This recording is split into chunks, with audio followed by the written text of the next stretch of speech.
Boa tarde a todos, bem-vindos à nossa última aula de metafísica deste ano.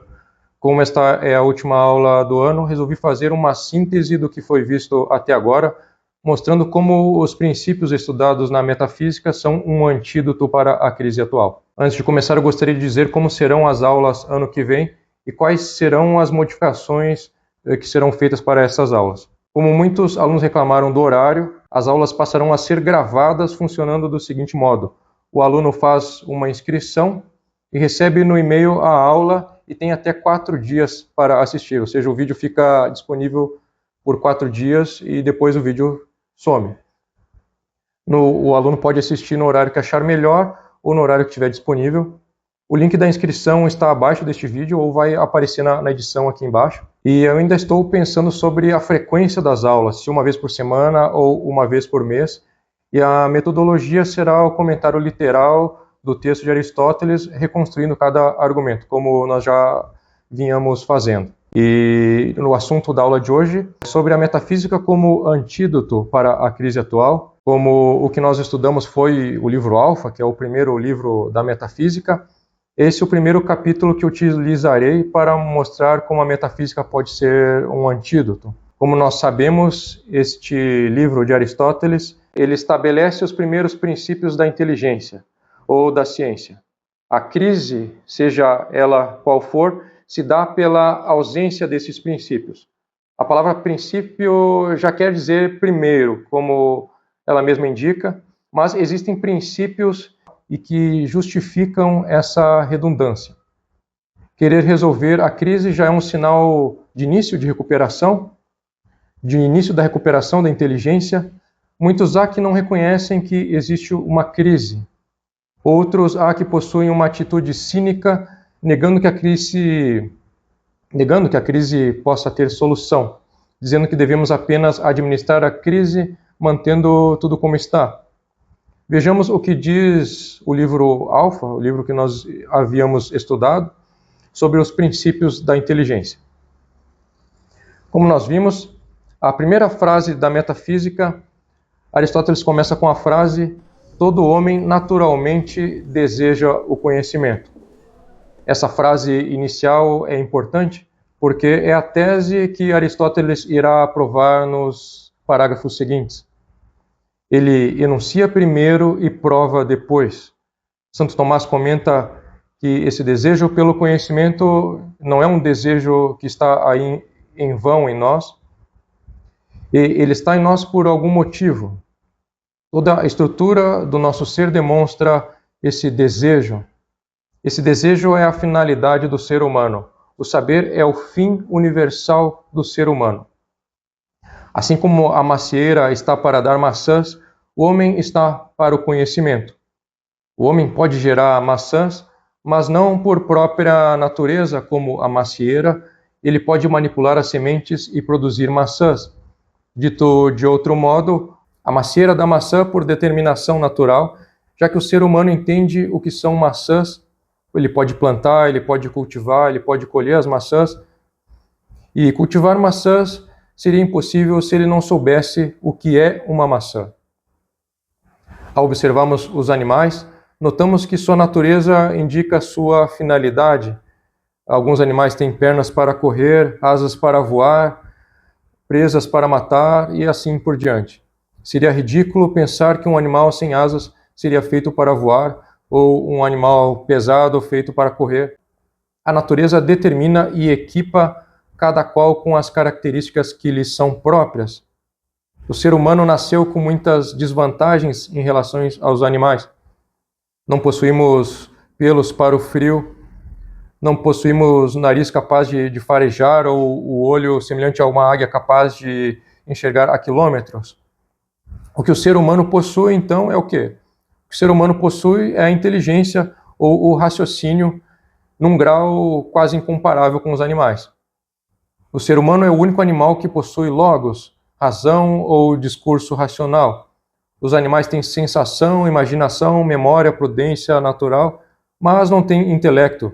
O Aristóteles chama de nous, é a palavra grega que ele utilizava para falar que o ser humano tem intelecto. O ser humano é capaz de universais, de alcançar os universais, de alcançar a definição, de alcançar a ciência. O Aristóteles dizia que os animais têm certa cognição, como nós veremos a seguir, mas os animais não têm a inteligência como nós. Eles são capazes de certa cognição, mas não possuem inteligência. O que significa dizer que o ser humano tem inteligência e outros animais não? O ser humano é um animal racional e os outros animais não. O que significaria isso? Hoje, uma das crises é o sentimentalismo, que coloca o sentimento acima da razão. As pessoas ficam com pena dos animais porque dizemos que eles não são inteligentes. Não querem ouvir dizer que os animais são irracionais. A palavra inteligência significa ler dentro, que vem do latim intus legere, quer dizer, o ser humano compreende o princípio de inteligibilidade das coisas. Ele lê dentro, ele compreende as coisas ao seu redor. O máximo de cálculo que um animal faz é: isso é amigo, é inimigo, isso é comida, eu devo fugir, devo correr. É possível dizer que o animal tem graus de cognição, mas tudo isso relacionado ao particular, baseado em hábitos, imagens e memória. O ser humano tem nous, como eu disse, e os animais têm aístesis, era a distinção que Aristóteles fazia. O ser humano é o único animal que pergunta o que é tal coisa, o que é isso, o que é aquilo. Desde criança, o ser humano cresce perguntando o que é, o que é, o que é. E a resposta a isso é uma definição. Isso se dá porque o homem alcança os universais, como o que é o bem, o que é causa, o que é o homem, e assim por diante. Por isso Aristóteles diria: um cão pode aprender um caminho e reagir de modo prudente, mas não pode conceber a ideia universal de caminho ou de perigo. De uma maneira mais básica, esse desejo pelo conhecimento está em nós pelo amor pelos sentidos. Amamos ver as coisas, amamos sentir as coisas. A complicação começa quando o conhecimento exige que deixemos outras sensações, deixemos a preguiça e os prazeres. Então parece que nem todos os homens desejam o conhecimento, ou eles desejam no mais mínimo grau, sem conseguirem alcançar a sabedoria. É interessante notar que muitas pessoas com quem conversamos afirmam saber ler, mas afirmam que não gostam de ler. Ou seja, elas possuem a capacidade ou o conhecimento, mas não o utilizam. Aquela capacidade está em potência, mas não em ato. A leitura é um meio para o conhecimento. O conhecimento está ali para ler, mas não é utilizado. A leitura é um importante meio para o conhecimento. Prescindir dela seria abandonar o legado dos mais sábios.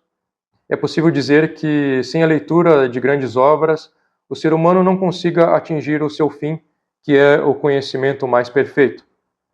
Santo Tomás comenta que esses obstáculos não são problemas, que esse desejo está ali mesmo que sufocado pelas ocupações, mesmo que sufocado pelos prazeres ou pela preguiça. Esse desejo pode estar na sua forma mais básica, como ocorre quando alguém só busca as coisas mais imediatas, enquanto que evita as coisas mais dificultosas. E disso chegamos à segunda frase que Aristóteles utiliza no início da sua obra, que é: de fato, eles amam os sentidos por si mesmos, independentemente da sua utilidade, e amam, acima de todos, o sentido da visão. Aristóteles traz a afirmação de que esse amor pelos sentidos, que independe da sua utilidade, é amado por si mesmo. Uma das crises da atualidade consiste no desconhecimento disso que Aristóteles ensina aqui, pois tudo é medido por sua utilidade. Algo pode ser buscado por si mesmo ou pode ser buscado por outra coisa. Por exemplo, Sócrates come para ficar saudável.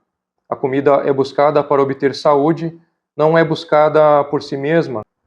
Ela é um meio para alcançar a saúde. A saúde, sim, é buscada por si mesma. Ou seja, amamos os sentidos por si mesmos sem nenhuma utilidade. Correntes modernas de pensamento como o utilitarismo, o pragmatismo e outras afirmam que tudo precisa de uma utilidade prática.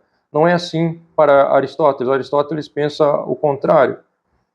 Aliás, Aristóteles descobriu um campo de conhecimento que não tinha sido descoberto até então e não tinha uma ciência que se dedicasse a ele. E o conhecimento ele pode ser por excelência ou pode ser inútil por defeito. O conhecimento pode ser inútil por excelência ou inútil por defeito.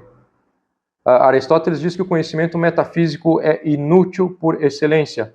A metafísica faz parte desse conhecimento que é inútil. Ou seja, algo pode ser inútil e ser algo bom. Não é como a mentalidade moderna que diz, algo é inútil, então não serve para nada, não serve, não nos diz respeito, devemos descartar isso. Há alguns momentos, por exemplo, que ficamos olhando o fogo, ou a água que corre, ou as cores crepusculares nas nuvens, e olhamos simplesmente por olhar, não por outra coisa. Essas coisas, elas são inúteis, e elas são boas. Ou seja, a gente faz essas coisas sem nenhum porquê. Amamos os sentidos simplesmente porque sim. As coisas úteis nós buscamos para alcançar outra coisa. Já o conhecimento a gente busca só por buscar, pelo prazer de saber. Amamos os sentidos de uma maneira especial, o sentido da visão. Há uma preferência pelo sentido da visão em relação aos demais sentidos. E são 3 os motivos porque há uma preferência pelo sentido da visão. O primeiro motivo é porque ela conhece de maneira mais perfeita. O segundo motivo, porque traz mais informações sobre as coisas. E o terceiro motivo, porque informa mais diferenças entre as coisas. O primeiro motivo, a visão é considerada de maneira perfeita porque, segundo Santo Tomás, é o mais espiritual de todos os sentidos, no sentido de ser o mais imaterial. O sentido da visão preserva a coisa observada. O paladar, por exemplo, ele altera o sabor pela saliva, o tato altera o objeto porque esquenta ou esfria. E se eu tenho que observar um formigueiro, por exemplo, e tenho que tocar para saber o que aquelas coisas são, eu altero o ambiente.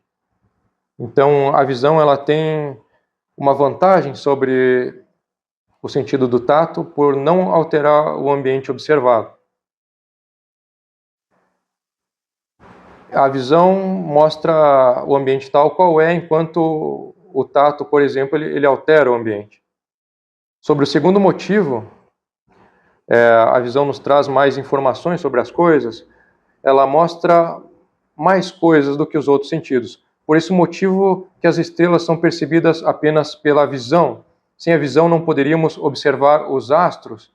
Mesmo as coisas terrestres são percebidas pela visão com mais riquezas de características, cores e tamanhos.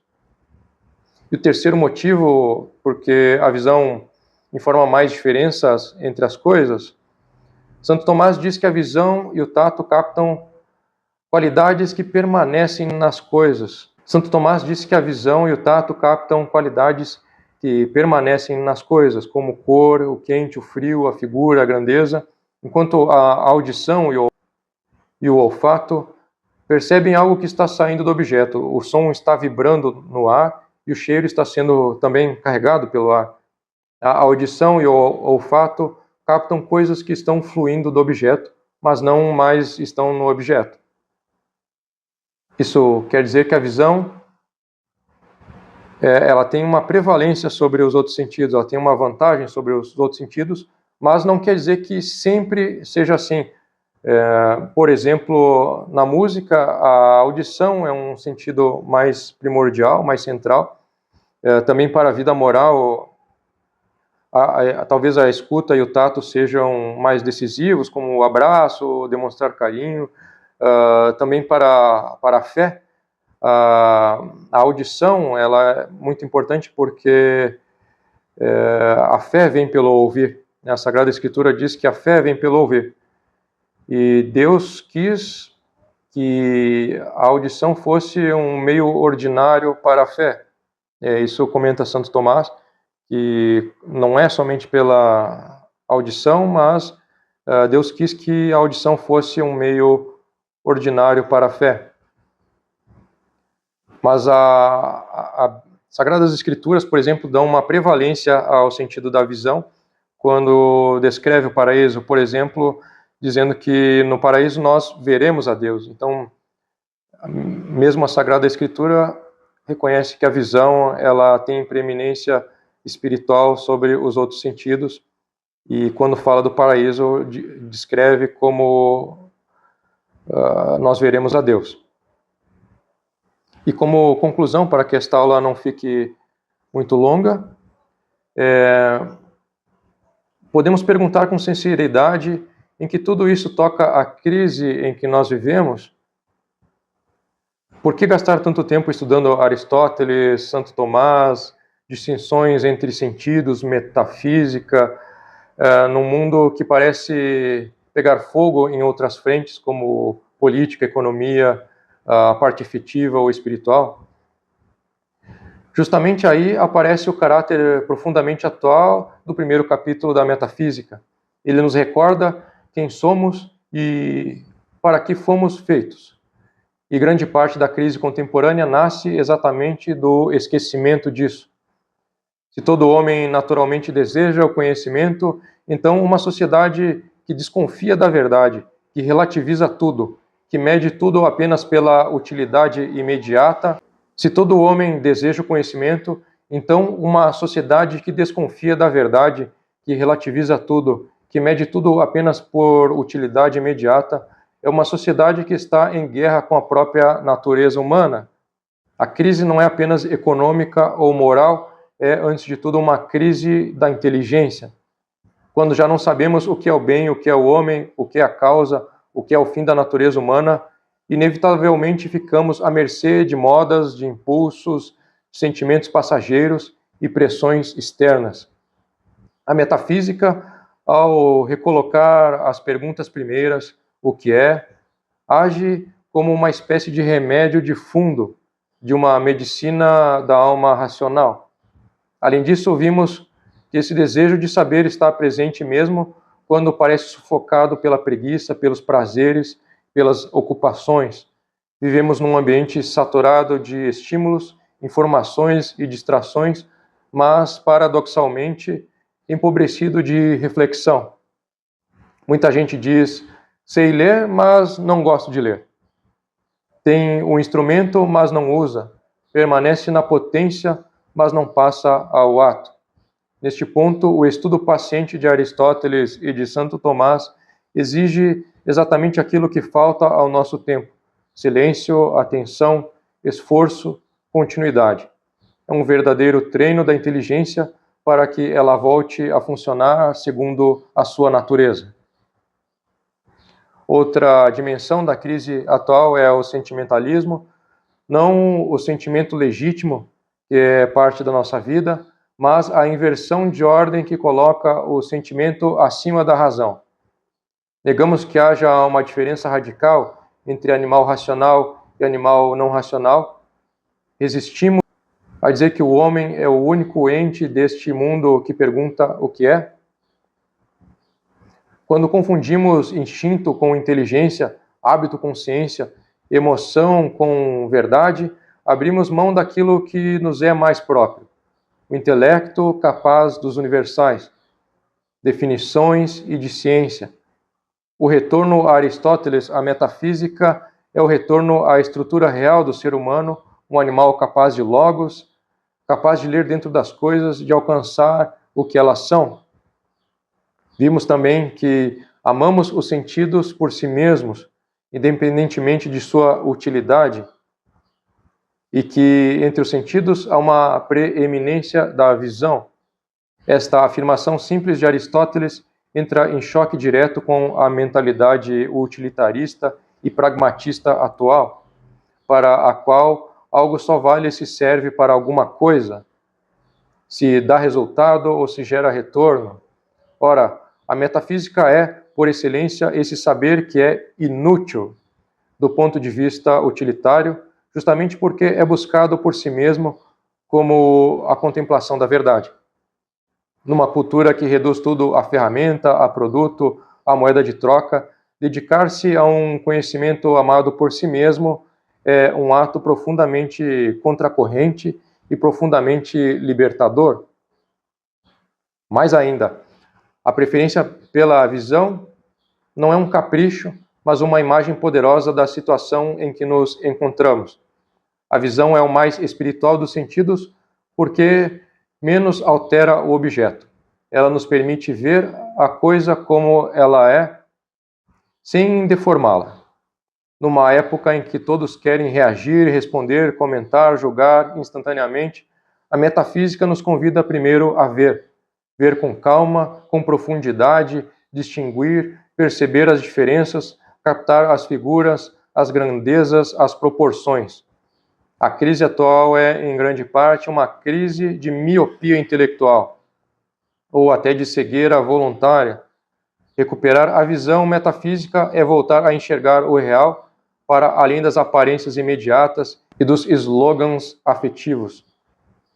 Quando Tomás explica que a visão e o tato captam qualidades e permanecem nas coisas, enquanto a audição e o olfato captam aquilo que flui delas, temos aí uma imagem muito fecunda. Hoje somos bombardeados por aquilo que flui das coisas, opiniões, ruídos, impressões, cheiros de novidade, barulhos de redes sociais, modas ideológicas. Já a metafísica, ao contrário, nos ensina a voltar-nos para aquilo que permanece. O ser, a essência, os princípios primeiros, aquilo que não muda a cada semana. Em vez de sermos guiados apenas por sons e vapores, somos chamados a olhar a figura, a grandeza, a estrutura da realidade. Esse movimento é em si um antídoto à instabilidade, à ansiedade do nosso tempo. Por isso insistimos tanto ao longo deste ano na importância de ler grandes obras, de enfrentar textos difíceis, de refazer passo a passo os argumentos.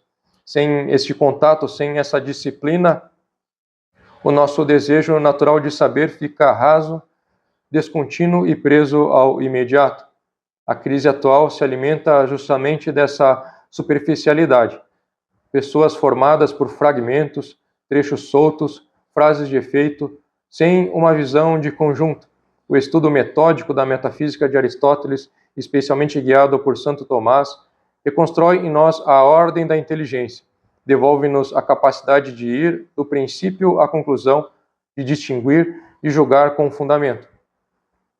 Tudo o que fizemos até aqui foi apenas o início. Tocamos o começo do livro Alfa, vimos as primeiras frases, percebemos algo da grandeza do projeto aristotélico.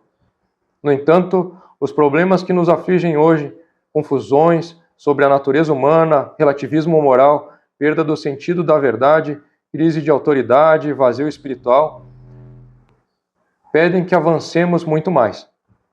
Há todo um caminho a percorrer, causas, substância, ato e potência, essência e existência, unidade e multiplicidade e assim por diante. Se este pequeno contato já lhe mostrou que algo em você despertou, que esse desejo de saber ainda está vivo, mesmo sufocado, então vale a pena dar o passo seguinte.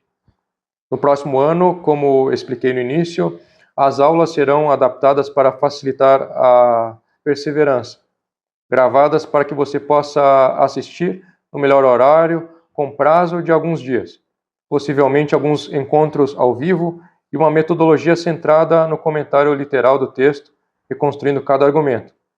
Isso não é um entretenimento intelectual, mas um verdadeiro caminho de formação da inteligência. Se a crise é, em grande parte, uma crise da mente, então a cura passa necessariamente por um trabalho paciente com a verdade. Isto é, e isso é o que pretendemos continuar fazendo. Por isso, a minha conclusão é também um convite.